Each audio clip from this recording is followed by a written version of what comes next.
Welcome to Raging Bullets, a DC Comics fan podcast, episode 273.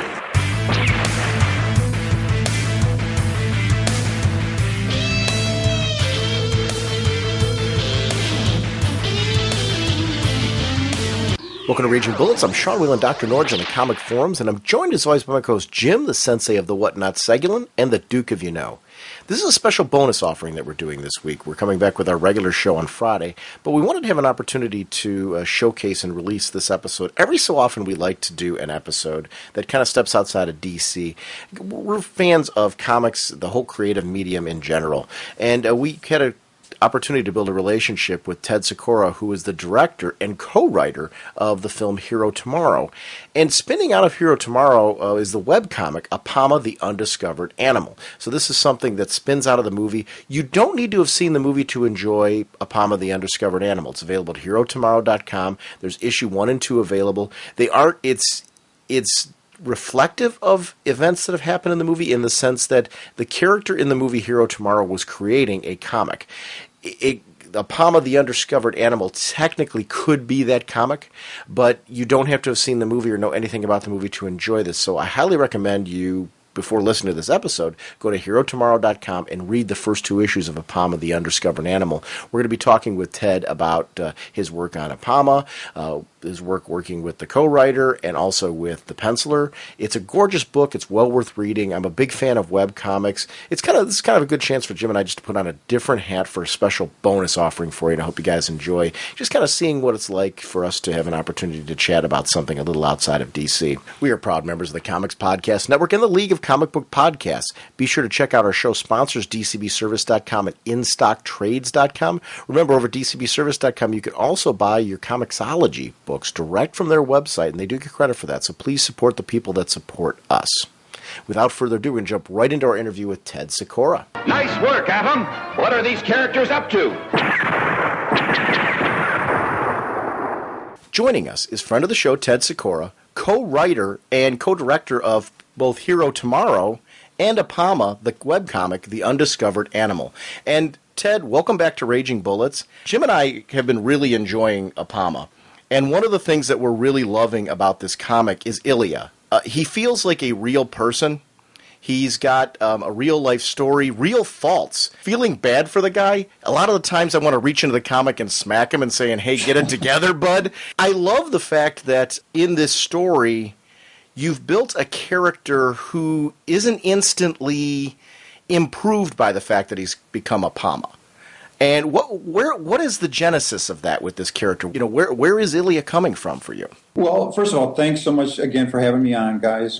Great to chat with you again. And you know, the thing about Ilya, as I said, I think in the first time we spoke, but we really wanted a different kind of alter ego, you know. And I think early on, I was talking to Milo, and we said, this guy can never say anything that Peter Parker would say, you know, and I love Spider-Man. So that was kind of a way of distancing ourselves from that. Like, he would just never say anything that comes out of Ilya's mouth. He's a totally different kind of person. And I started thinking about a little more about sort of growing up and working at my father's tire store. You know, I was changing tires when I was 13 and met some real odd characters working at that shop. And it was like, what if one of these guys got superpowers? You know, he's not like a Logan who's really kind of honed and you know, intense, and sort of one of these very blue-collar, not blue-collar's even highbrow for Ilya. But, you know, trying to create just a different type of character. Maybe not the smartest guy, but you know, pretty much everybody grew up knowing that family or that, you know, that group of people that was just a little, you know, a little different, and they didn't get into the high society. One of the things that I really love about this character is Ilya's like somebody I could see being friends with. I really like him. I love following his adventures. I feel like I want to counsel him and give him advice on his personal life and his regular life and all that. But it's funny, I envy him for being Apama, And I could see him being the friend, dude, how did you become a superhero? Which is one of the things that I find charming about the book, because it feels very unique and different and fresh to me. Because usually when you see a comic book superhero, as they are almost immediately after they become the superhero, their personal life seems to almost immediately become better as well, and you want to be them both in and out of the costume. The one thing I love about Ilya is I still feel like, dude, get it together. But yet I envy him when he puts on the costume, and the fact that he is a hero when he's Apama. So there's some real distinctions between Ilya the superhero and Ilya the guy outside of his costume, which is, to me, it just feels fresh because of that. Really glad that's kind of coming through, because it's something we were very conscious of, is trying to give him, another analogy I could give you is sort of like, I don't know how into baseball you guys are, but I mean, do you remember when like Manny Ramirez was with the Indians? Absolutely. Here's this guy who's extremely talented, very gifted, but isn't the sharpest guy. He does things that just make you scratch your head, and it's sort of, that's another sort of element to it. It's sort of like, what if a guy like that, with that sort of mindset, he's got a good heart, no question, but he's also, at times feels like he's been cheated, and maybe this is his chance to finally do something and be something, and he's not going to be in the best headspace. Certainly not a Spider-Man, Captain America, or I should say Steve Rogers, Peter Parker type, where he feels this duty, and that's not Ilya at all. One of the things I really loved was the very Cleveland feel that the story is telling, and that was something I was like, I've always wanted a Cleveland superhero. I've always wanted to see in a comic book some, scenes and sequences I could see from driving down the road and whatnot. And I really kind of get that vibe from him. And that was something I was like, yeah, we got our own hero now. When we were talking about doing this, it's like, I think, and I may have mentioned this before, but like growing up, I always had dreamed of being a comic book artist, and then later on maybe a writer, and Spider-Man was always the character that I thought would just be the ultimate. And now I look at that character and think, God, they've just told every possible story, and what would you even do with it? And even if you told a great Spider-Man story right now, what kind of impact would it really have on the legacy of that character? It's like it's so rich, and they've had some amazing stories over the last couple of years. Even that, what was it, the Craven thing that just came out? I thought that was a really good story. Absolutely. But I think it's just going to kind of get swept under the rug in terms of being a great classic arc, because there's just so much. And when we thought about Cleveland, we're like, man, this is a clean slate.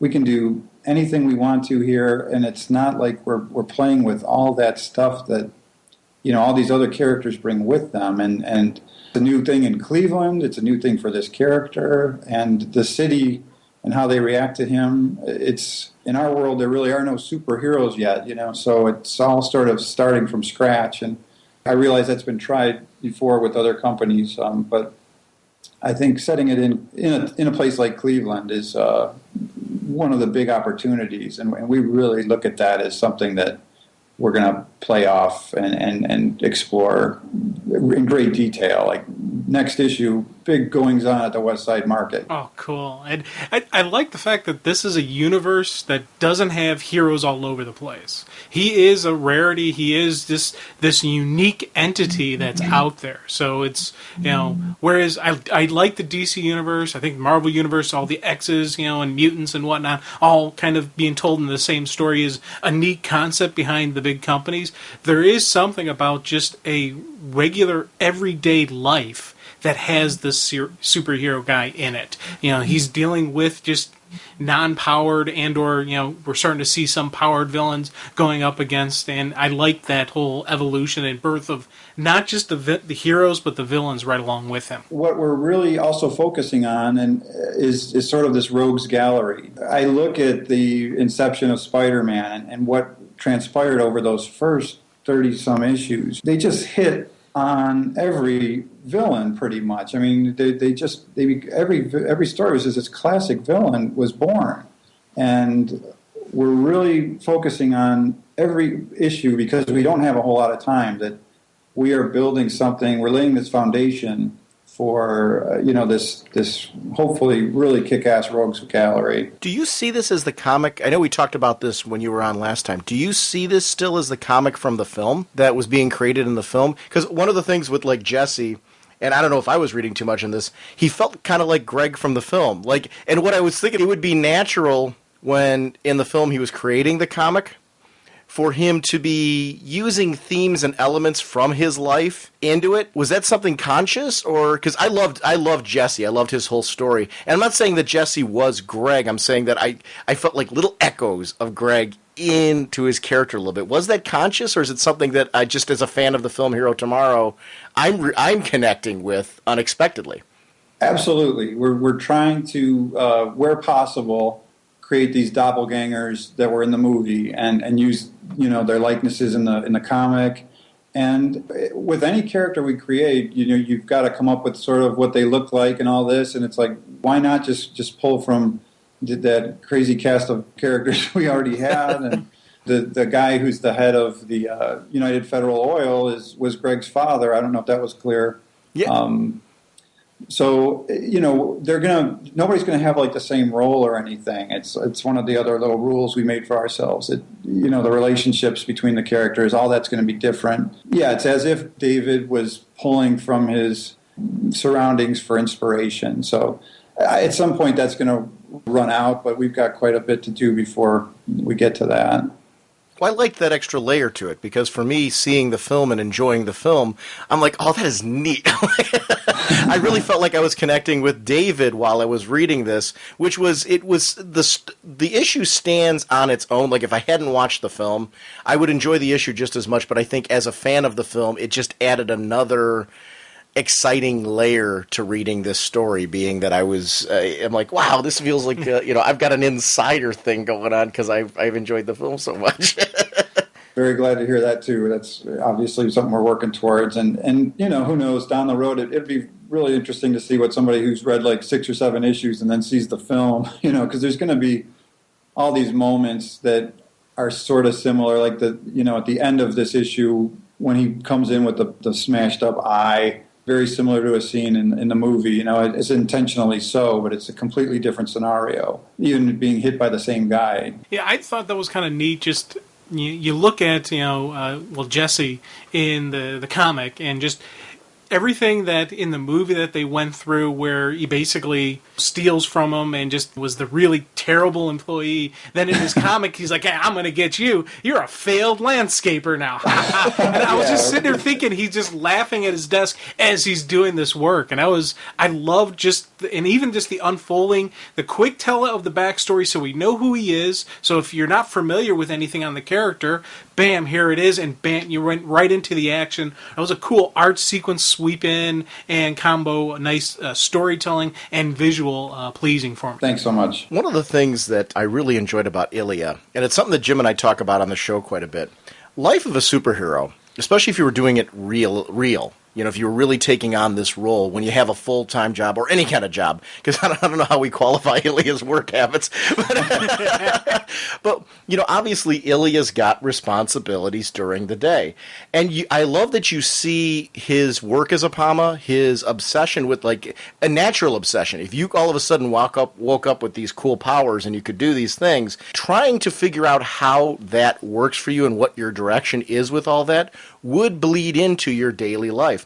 I love those pages where we get to see him kind of zoning out midway through in his job, where like he hasn't even finished all of his sales at the ice cream. He's given the lady who asked for chocolate strawberry ice cream. I was like chuckling along with it, and yet it was great humor, and this is one of the things I really enjoyed about issue 2. There was some great humor moments, but it wasn't just that there was humor there to it. It also was some serious and honest character development where you're like sitting here going, you see how the superhero life can have a negative impact on your regular daily life. I like that realism of this. That goes back to that fresh thing that I was talking about earlier, where I really felt like, wow, we're really dealing with some real issues that would face somebody in this world, in our real world, if this happened. That was the big theme with the movie, and even into this. It's just taking that realistic approach as much as possible. And, the other thing that we really benefit from, I think, is how long this is taking. So, we're all working full-time, and Benito's obviously doing the art in Spain, and he has a full-time job. He shoots us a couple pages a week. But we just get to stew on the artwork quite a long time, and think about how we're going to caption it. And it just, something will happen in your daily life that somebody says something that you're like, man, that's a great line. I think I got to throw that in. And it tends to, I think, pepper it with a little more realism, because we're not under the gun to get this done in 5 or 6 days, or however fast comics are written on a monthly schedule. It's got to be quick. And I know we couldn't even do that right now because our chops just aren't up to pace with that kind of workflow. So for all of us at this stage in our life, I think that slow pace of getting them done is helping the dialogue be more realistic. The relationship with Vika is something that really stands out for me, because I think we've all been there before, where you read into something that a girl says to you, to the point where you're thinking like she's implying she's into you, but realistically she's just being friendly like she would be to anybody else. And I love how he was taking that on. It's time to take this friendship to the next level and all that other stuff, when it's not even really, in her eyes, what he's thinking they've even got a friendship, and to her he's just another client. I love how that all plays out, because it felt like, so I'm like, we've all been there. I've been there before. I know I have. I mean, that was something that I felt was honest and great too. And I love that that relationship, the fact that she's seen things. In issue 1, she saw the dancing and all that, plays later into the issue, where she starts to, she's with the other guy that been basically Ilya's. He's not really dissed for, because that's not even fair. Like, she didn't even really do anything wrong, because she doesn't know that they're even supposed to have anything going on. That's all in his head. But I love that when she sees him on the television, that is clearly something that's going to, I couldn't wait for issue 3, 4, wherever, just to see the continuing ongoing character development with her and what that relationship path's going to be, because it's going to be a very interesting path to follow, because she's now onto him, and so that there's something going on there. I don't think she knows what, but I love that it was just that dance that has now brought her into the game. At almost every turn, we kind of ask ourselves, what's the cliche that, the superhero either has no parents or has one parent. So in issue 3, we're going to get to meet both of Ilya's parents. They're still together. So and with Vika, there's a lot of things that you see in comics that I think you suspect, well, this character and this character are going to hit it off. This is eventually going to be this pair or something, and we're being very careful about trying to avoid sort of the going down that very familiar path, but trying to make her. We've got.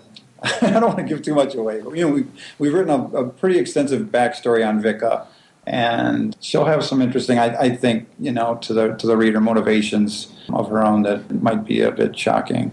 Now, with her backstory, are we going to see that told out within the Apama, or maybe like a side one-shot that's her story, or you guys got plans to lay it out? Or Well, we will, but it'll all be in the Apama. I mean, it's all we can do to get out 2 issues a year, so to do a side story would be murder. It'll all develop within the pages of this book, and I don't suspect we'll be doing any kind of even backstories within the issue or anything like that, because it's actually one of my peeves. I'd almost wish that Amazing Spider-Man, they keep putting all these backstories into the issue now, and I don't know. I like the whole thing to be contained, and I don't know. I guess it is a way to develop some things with economics being what they are, and getting the stories told quicker. So maybe I'll change my mind on that. One of the questions I have for you, because it was interesting when you were talking about, you know a lot of Vika's backstory, and you know where she's going as the storyline goes on. How much of that did you guys, with each of these characters, how much of that did you develop before issue 1 came out, before you guys finished that?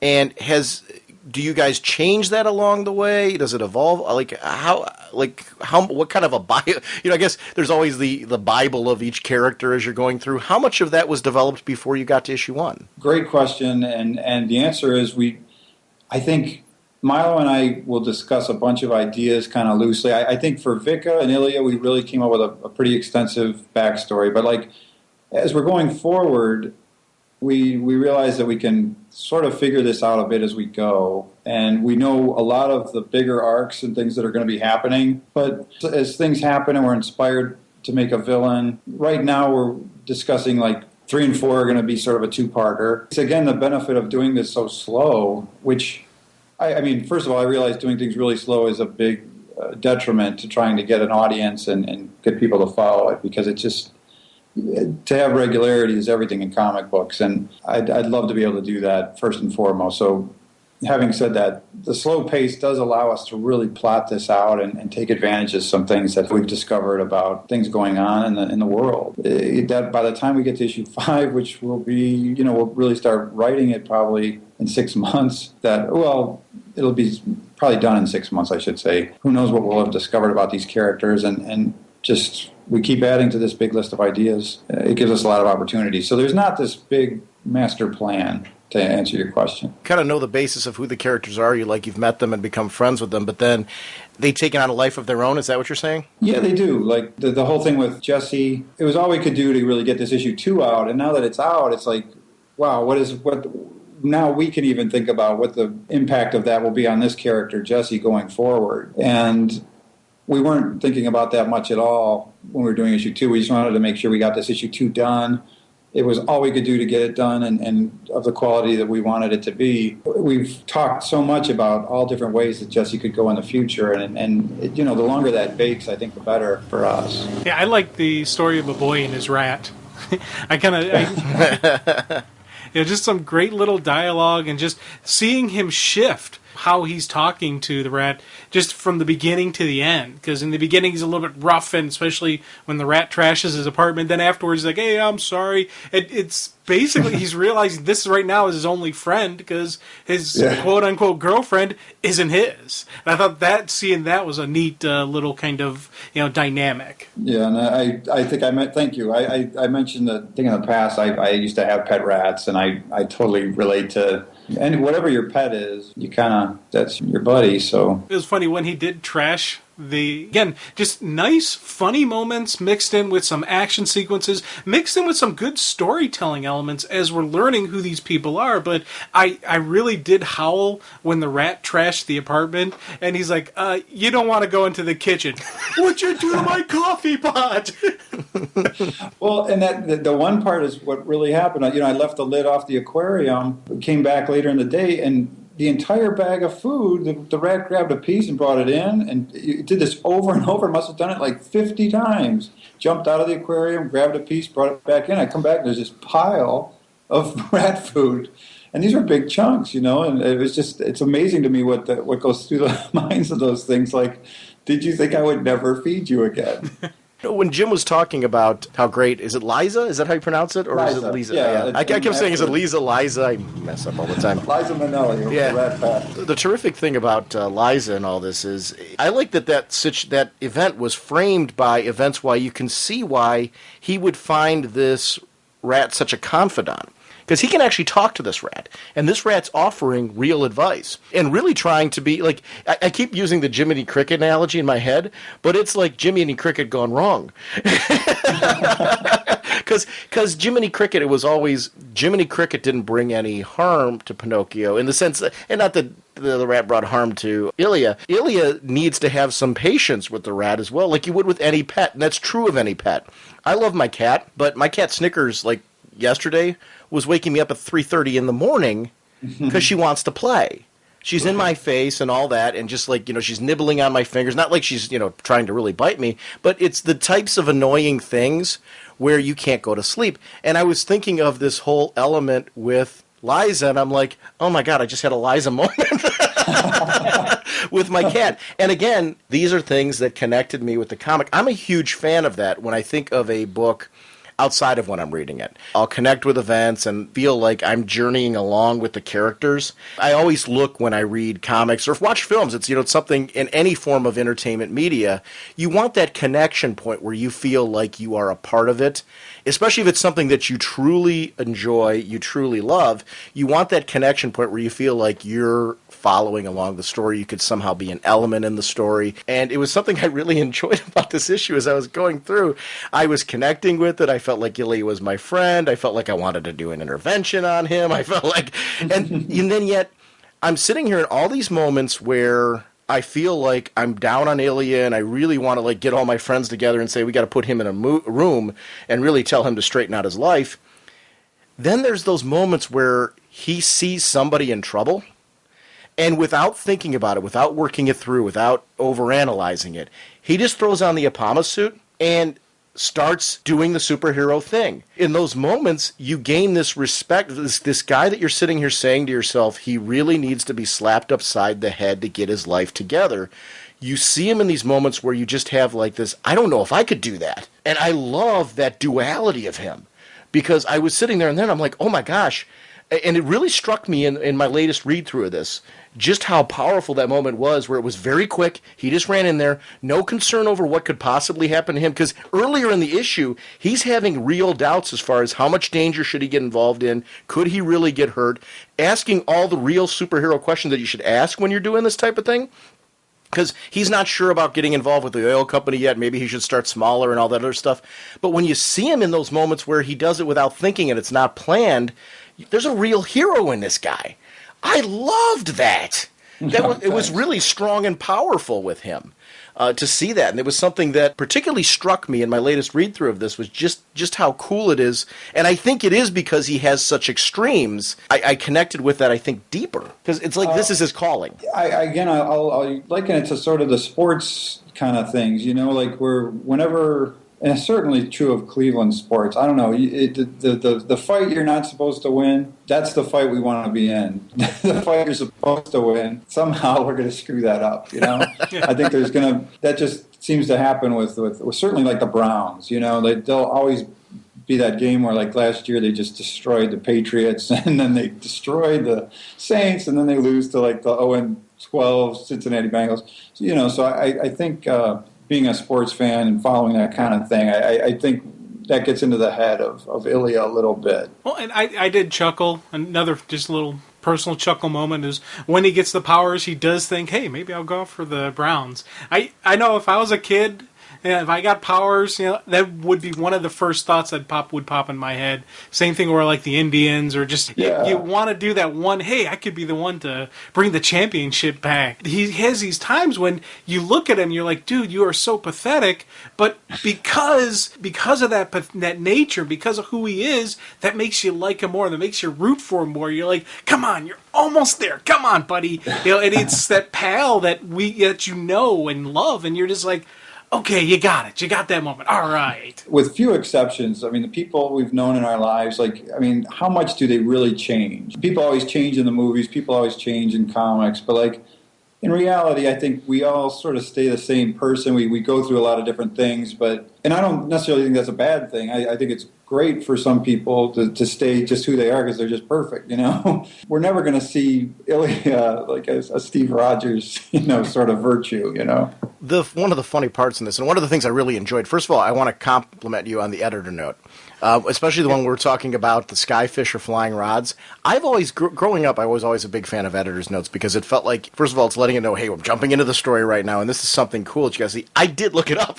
Oh, yeah, me too. Cool. And I thought, where did that come? Like, how did that get involved in the story? Did you guys did one of you see that first, and then it became a story element, or was it something where you were like looking for an idea on how to bring the science into it? How did that genesis come about of the whole thing? Because I found it very cool. I found it a very interesting tool. I love that they became kind of like the shield. I keep wanting to call him Greg because I'm so connecting him to Greg, but that's fine. It's Jesse All the time. It was definitely something I found surfing around, and I don't remember where I first saw it. It was actually, it might have been like a Sci-Fi Network or something, but I saw that guy Jose Escamilla talking about it, and there was a documentary. It's not online anymore, unfortunately, but it was really interesting.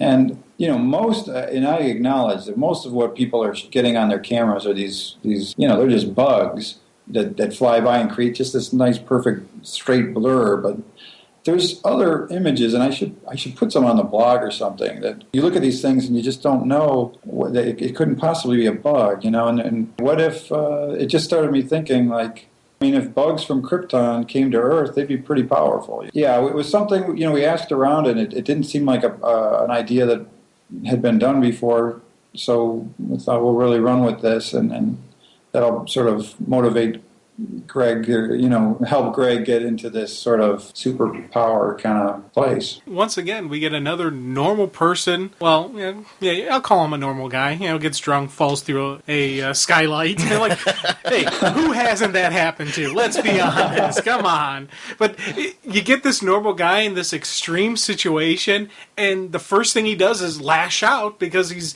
a little bit confused, a little bit hungover, a little bit angry at his life. So they react to him. I thought that was, again, a cool connection of birth of the villain, and or is he a villain, is he not a villain? Well, he's killed a couple people, so that's probably usually a definition of a villain. But again, these are just natural, normal evolutions of people. I could see, myself probably actually becoming this kind of guy. It just, it flows through normal.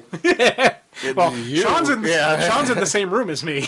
Okay. I've just got these images of you being a little bit landscaper, whole lot of lock and load. I don't know. I'm like, I really loved that whole element with Jesse, because the great thing you guys did on this, and I thought it was real good pacing, was we got to see just how down and out this guy's life was throughout the progression of the issue.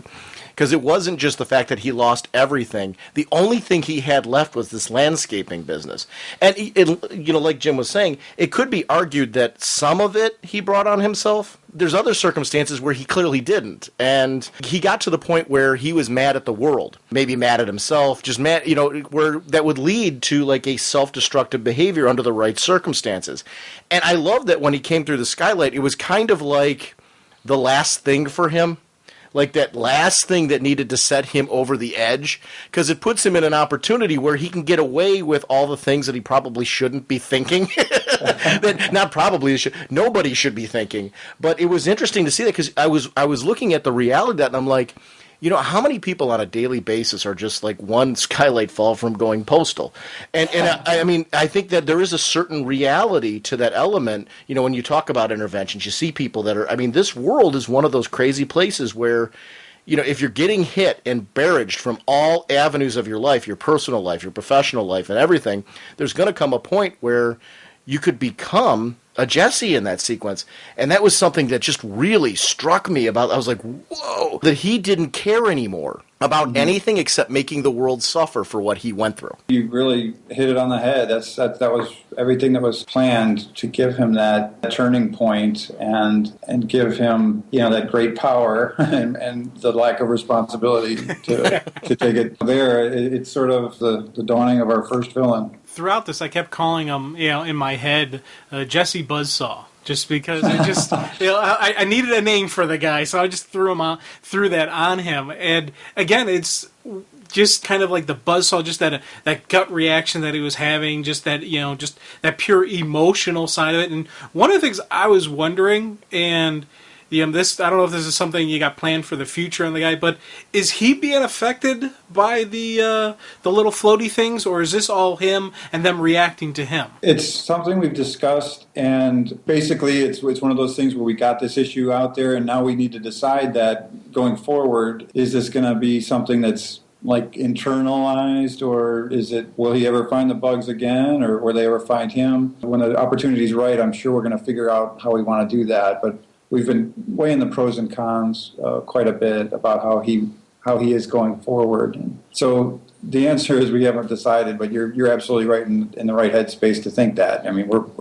That's exactly what we're going through. I actually really like that, because I think you don't want to paint yourself into such a corner where these characters are so stuck into like this kind of edict that you've got for them that it like takes away from the story.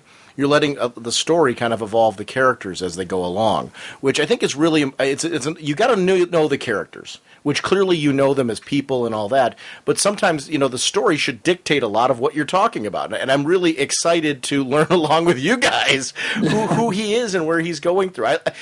Honestly, this is one of those things where I feel like just through a lot of your comments, I'm connecting with the creator because you're kind of going along for the journey a lot of times, just like we are as readers. You're getting to know these characters, granted, a little bit before we do, but then that's where I think the life of their own, like they've taken on a life of their own, comes into creation of an ongoing character. Sometimes they're going to tell you as you're working with them where they're going, and I love that. Yeah, it's absolutely right. And just recently I read something about the Lost series, which I didn't even watch, but, the creator, they asked him the same question, like, did you know all this when you started it?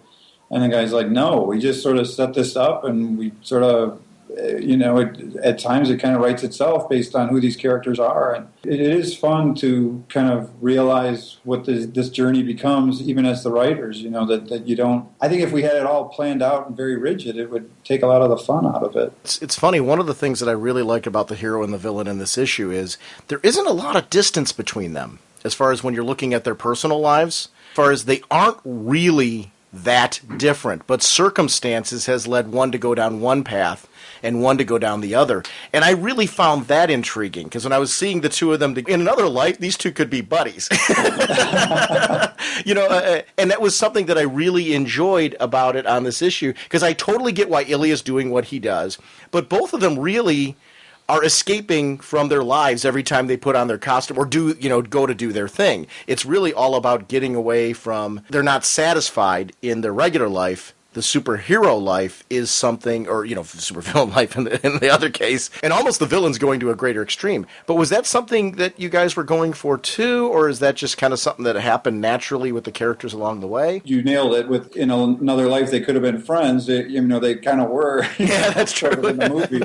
So yeah, they're I think a real good first pair of hero and villain. Yeah, they're a lot like each other, and they've got that sort of, I don't want to paint with a broad stroke, but that Midwestern vibe of the guys that hang out. They're both sort of the mechanics again. They're the guys who are just sort of rough and tumble. And I think that's probably what where they get that. A lot of the similarities, just sort of that, maybe a similar background. Yeah, it's the fine details that change us. It's a one little thing that'll make you walk down one path. Yeah, right on the money, and it is even in the conversation, just those fine details. That's I think where the characters are so defined, and goes back to having that time to really think about the dialogue and define these characters. One of the things I want to compliment both the writing and the art on was the combat sequence between the two of them. We talked about this last time you were on, but it was something in this issue I even appreciated more.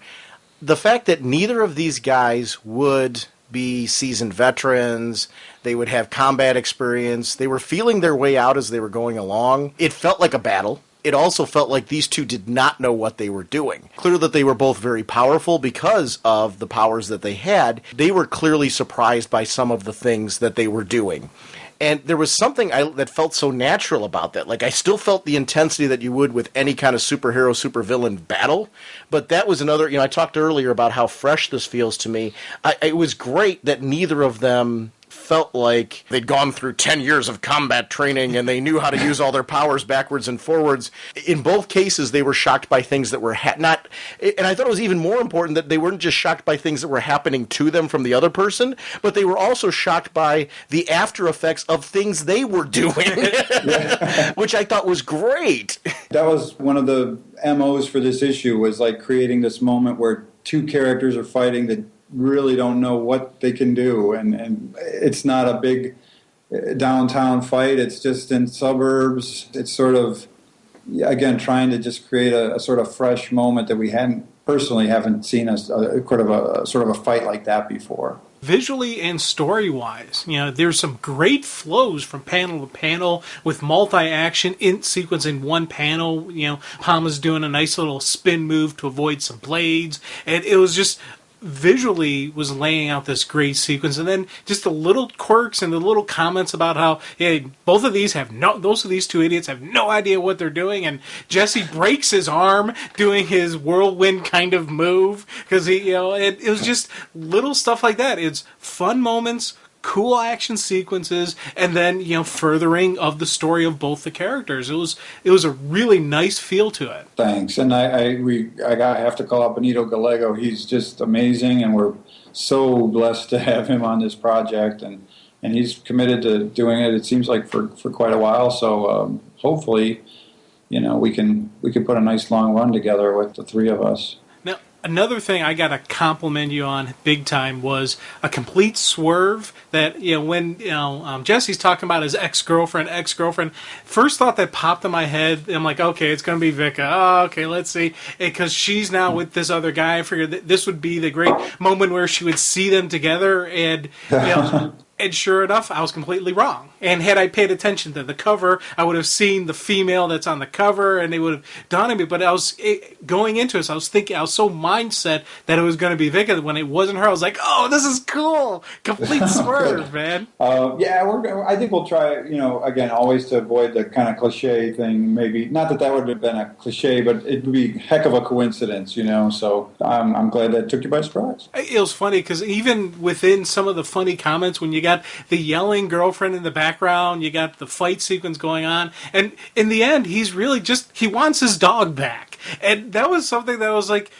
okay, this guy's not there really to take over the world or do any major evil. He just wants his dog back. What are you talking about? He killed a whole bunch of people before he got the dog back. And actually building off of what you're saying with the dog, I'm listening to you so intently because I loved the sequence with Randall, because I felt so bad for that dog after all this. Because he was in a home with the ex-girlfriend, who it's clear, first of all, if you're really attached to a dog, you're not going to let the dog go no matter what ex-boyfriend comes barging down your property. You're going to hold on to the pet. So this is a dog who I'm like sitting here. It's clearly just a friendly animal. I found the dog endearing immediately. First of all, visually, talking about artwork again, he nailed like every great dog that you see in any kind of media has got to be one that you want to just pick up and take home, and that got nailed in that art sequence right there.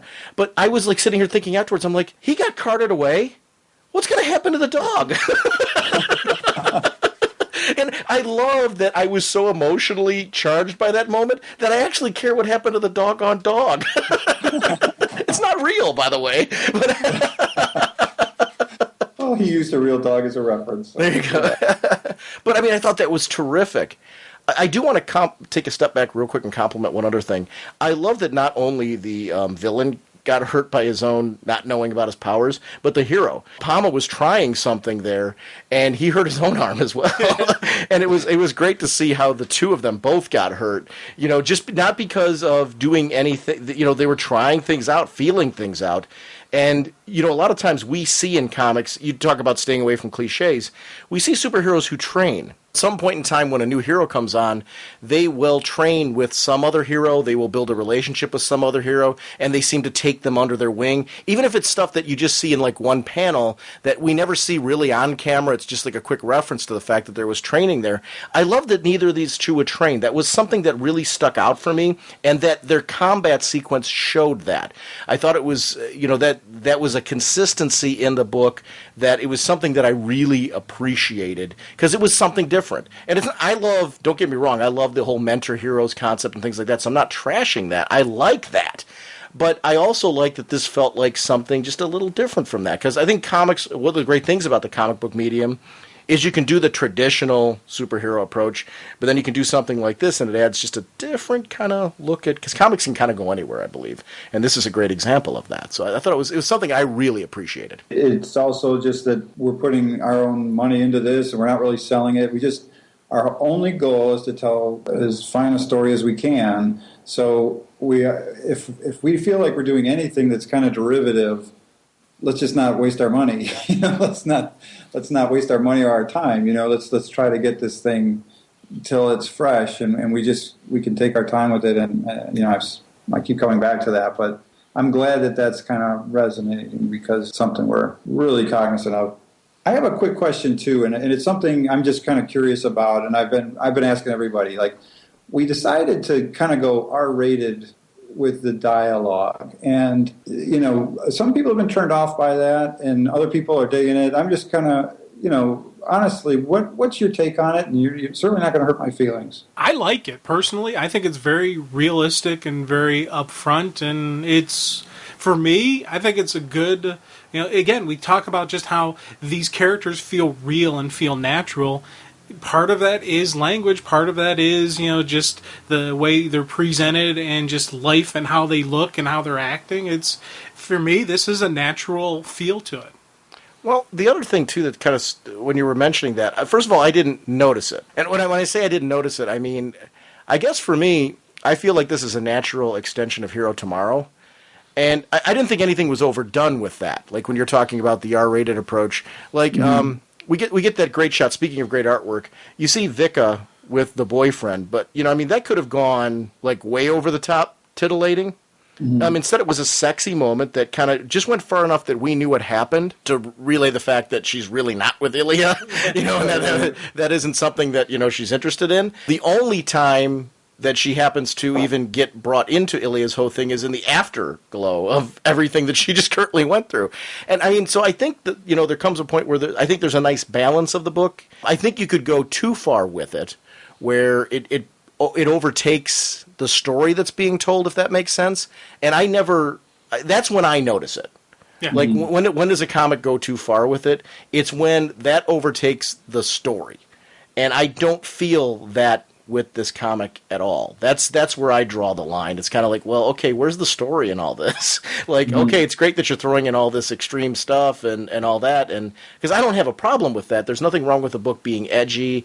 Well, you know what you say all the time, Jim. Go ahead. Yeah, it's I have a problem when edgy is just trying to be edgy. They're just trying to say, ooh, look at this, we're edgy. This isn't that way. This has an edge to it, but it is a natural flowing within the dialogue, within the characters, just within life itself. So, it's, for me, this is a nice, comfortable feel to it. Okay. Well, I appreciate that. And I guess wondering, like, if we just use the censor kind of words, for, with the symbols, would it, that's what I'm see that a lot in, like, Moon Knight or something. And how much would it really change it? So it's something we've been weighing. We don't want to possibly turn off people who would enjoy it otherwise. And I'm just kind of taking survey as I go. I think whether you censor that or not, I wouldn't take the concept of those things happening out of it. Because to me, having seen Hero Tomorrow, it feels like David's book. And, it's funny how that is important to that subtext of it, which I don't think it necessarily, you have to also just go, it's got to always feel like David's book. Yeah. But I kind of like that as a fan. I think it's something that, is a neat little layer.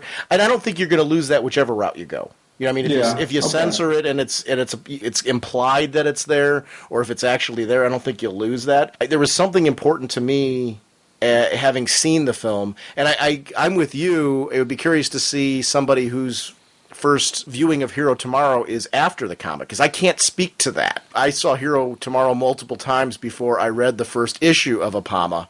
So I was coming at it from a standpoint of always David writing this comic was in the back of my head when I saw this. So I can't speak to that, but I would love to see what it's like for somebody if they connect with that coming from the opposite angle. You almost have to, I think. Yeah. I don't know. And the other thing, just to be 100% clear, if you were to take like the words and do the little symbols for each of the different swear words, I wouldn't take it. It wouldn't lose anything for me because the word's still there. If you were to take it and write phooey or fudge, then I would be like, this doesn't feel. But I understand the whole need. If you need to censor it, if you need to change it, F squiggly line, squiggly line, squiggly line. That wouldn't affect anything on my enjoyment of it because I know what he's saying. Right on. Yeah, and that may be how we go. I don't want to change the tone of the experience, but at the same time, like if a 12-year-old or somebody's reading the book, I'd hate to think that can't read it because there's some words there that otherwise wouldn't, So it's something we're thinking about. We're obviously very new to this and just trying to kind of figure it out as we go, too. I love how at the end, it was funny how this issue kept reminding me, the battle between the two of them, we still haven't dealt with the oil company. and what they're going through. We got to see the battle between these two heroes, or the hero and villain, I should say, of this story.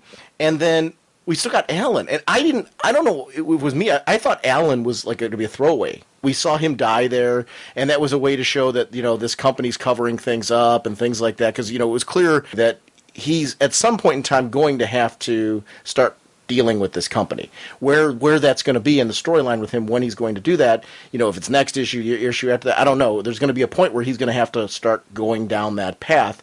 And I loved that all of a sudden when Alan came back, I'm like, wait, he's still with us? I didn't see that. I thought this dude was just like, gone, and we're actually going to see something from him, which kind of was a nice ending, because that was a swerve. You mentioned swerves before, Jim. Yeah, if you blink, you miss him, probably. We will not be dealing with Alan in the next issue, but they're probably, it's something where it's one of those foundation pieces that we're going to come back. Certainly Apama's made a minor enemy so far out of this oil company. And in terms of thinking about who would be like potential long-term villain and how that might evolve, if you think about it, like if the Kingpin was really smart, he would be in an oil.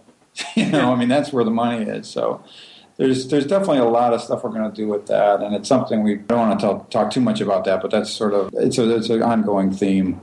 Well, the evil corporations, and just there's so many layers to them that you can tell different stories with different characters. Introduce someone, maybe use them later down the line. There's so much you can do with that company, and plus just you throw it out there. You get the oil, and just everyone's looking at prices of gasoline like, and there's just so many things to dislike and distrust about them, that they're a great villain entity. It's one of those long-term. You talk about building a rogues gallery. This is the beginning of a nice rogues gallery, and I can see you guys being able to pull off multiple villains from this one oil company with the different, unethical stuff that they're doing. And I thought I liked that. I like the introduction, and I like the fact that, Alan wasn't just a red shirt. We see him at the end. They're like, oh, okay, cool. This is, multi-layered stories for the future, and I enjoy seeing that in a comic. Appreciate that. We'll just try to keep them coming like that.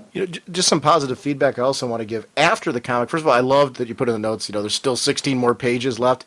I'm a big fan, because I'm not a creator. I'm a fan. I love reading comics. I think, to me, the comic medium right now, and it's one of the reasons earlier why I was saying I'm not trashing doing this kind of storytelling or that type of storytelling, because I think the comic medium right now is just a place of just infinite creative possibilities.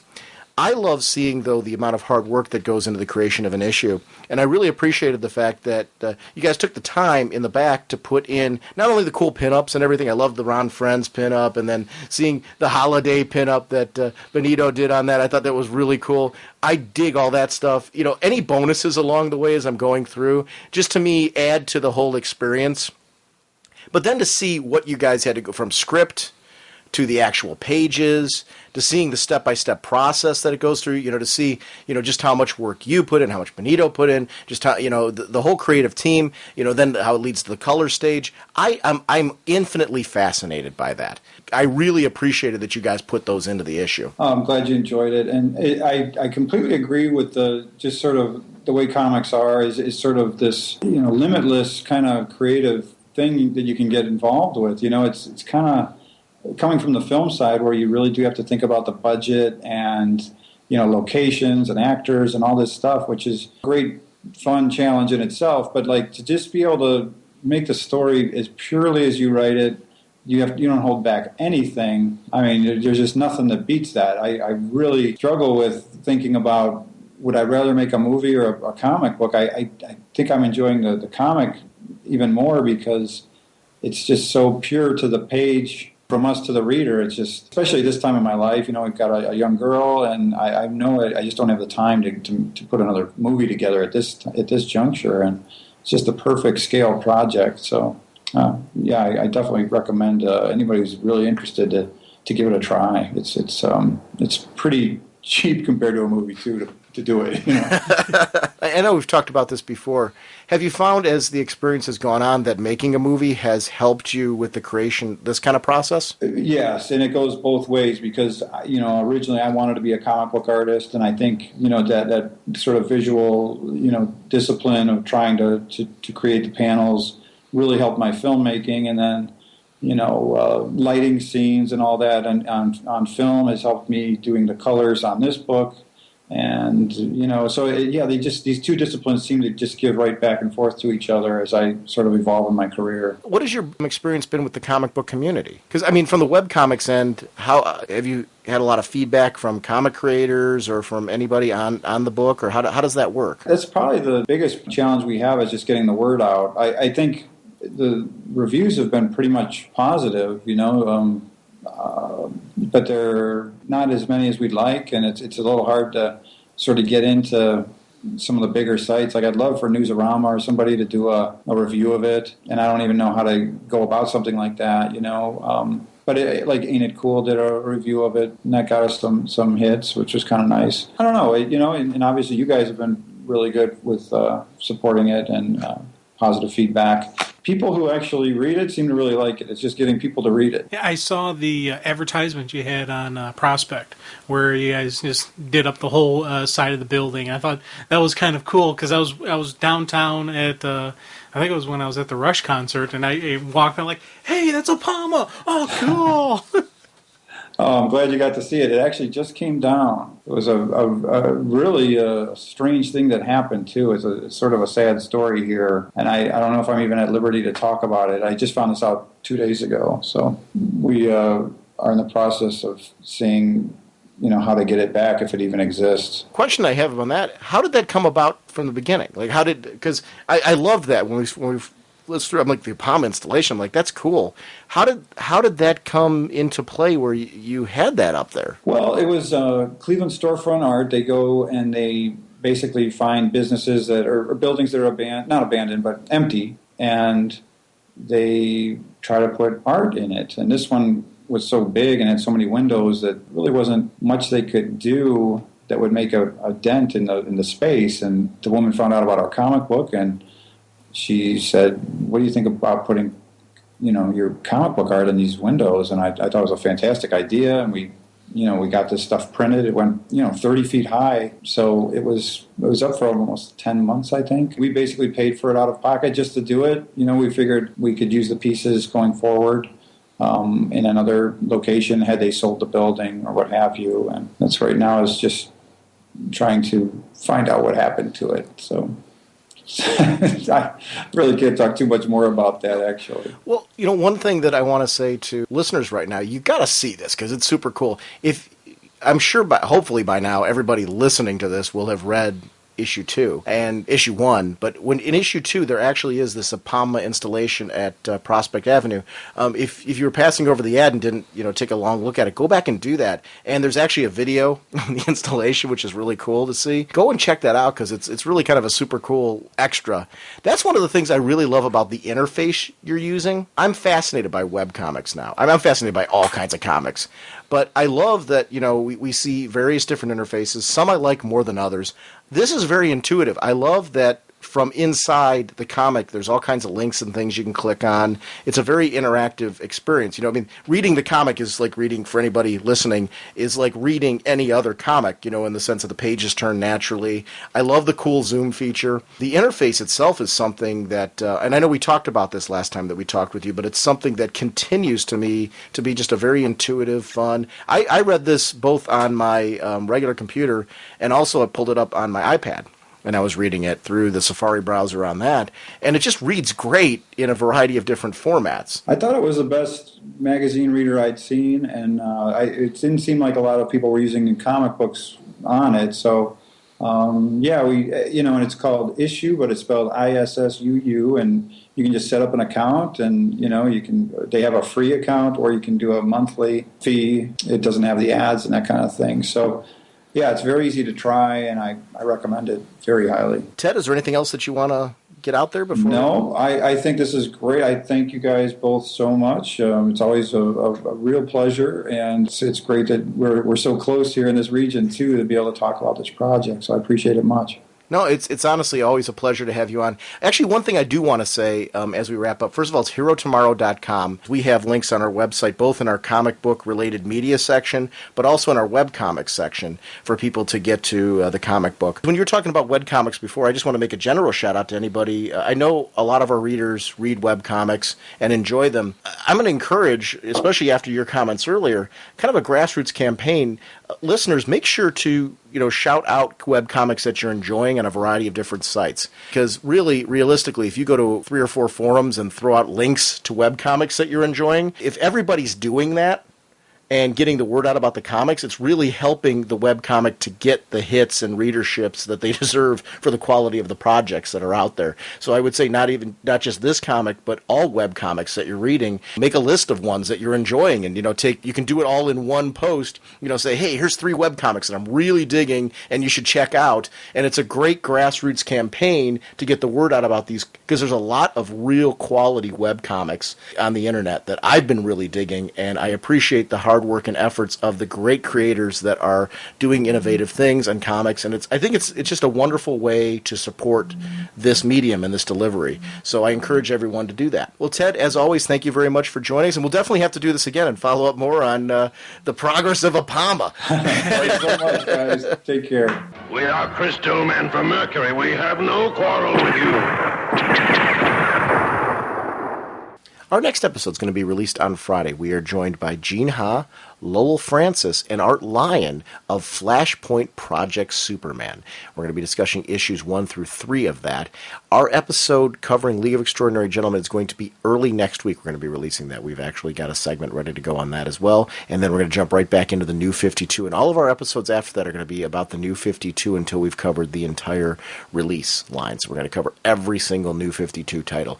We wanted to release some of these cool episodes we had an opportunity to do beforehand so we can focus totally on the New 52 after that. So don't worry, we aren't jumping away from the New 52.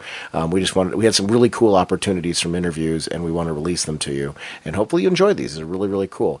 Please support webcomics, support Ted Sikora, visit herotomorrow.com. Remember our sponsors, dcbservice.com and instocktrades.com, and we will see you all in a few days. Bye!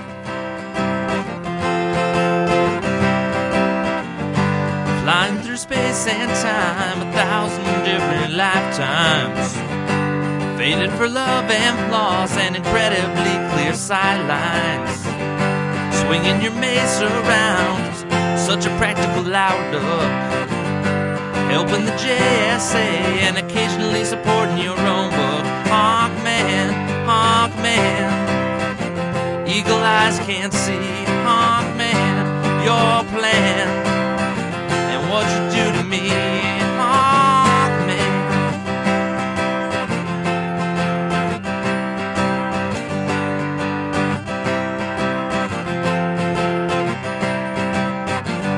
The villains are closing in, be they then guard or Egyptian.